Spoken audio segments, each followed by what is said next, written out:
Auto rickshaw ચાલક પિતાનું સપનું રોડાયું. ડોક્ટર બનવા માંગતી દીકરીએ જીવન ટૂંકાવ્યું. ધોરણ 12 સાયન્સની વિદ્યાર્થીનીએ ભર્યું પગલું. ઘરના રસોડામાં ગળે ફાંસો ખાધેલી હાલતમાં મળી આવી.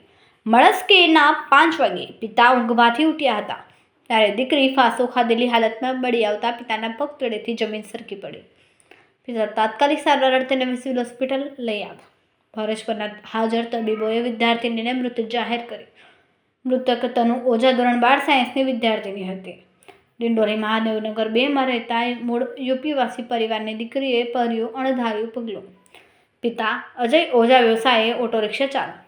તનુ ઓઝા ડૉક્ટર બનવા માંગતી હતી, જેના કારણે પિતા ઓટો રિક્ષા ચલાવીને તનતોડ મહેનત કરી રહ્યા હતા.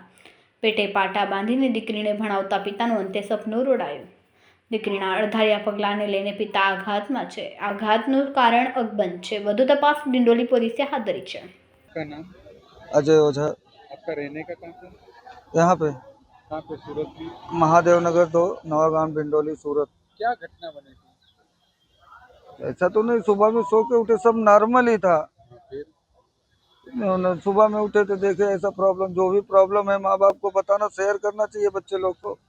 कोई भी बच्चे का हो, हमारा ही नहीं, कोई भी बच्चे हो, माँ बाप को शेयर करना चाहिए कि हमें ये प्रॉब्लम है, तभी माँ बाप उसका सोल्यूशन निकाल सकते हैं। कोई आपको ऐसा कोई बात ही नहीं पूछी? कुछ नहीं, हमसे मम्मी उसकी नहीं है, चाची है, हमें सब है। मम्मी गाँव गई थी शादी में। कितनी उम्र थी और क्या करती थी लड़की? लड़की तो 12वीं में पढ़ती थी साइंस से। उसको हम पढ़ा रहे थे, कैसे भी करके दिखता, बोली पापा डॉक्टर बनना है मुझे।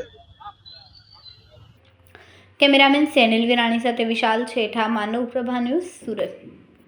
અમારા વિડિયોની નવી અપડેટ મેળવવા માટે સબસ્ક્રાઇબ કરો માનવ પ્રભા ન્યૂઝ ચેનલને.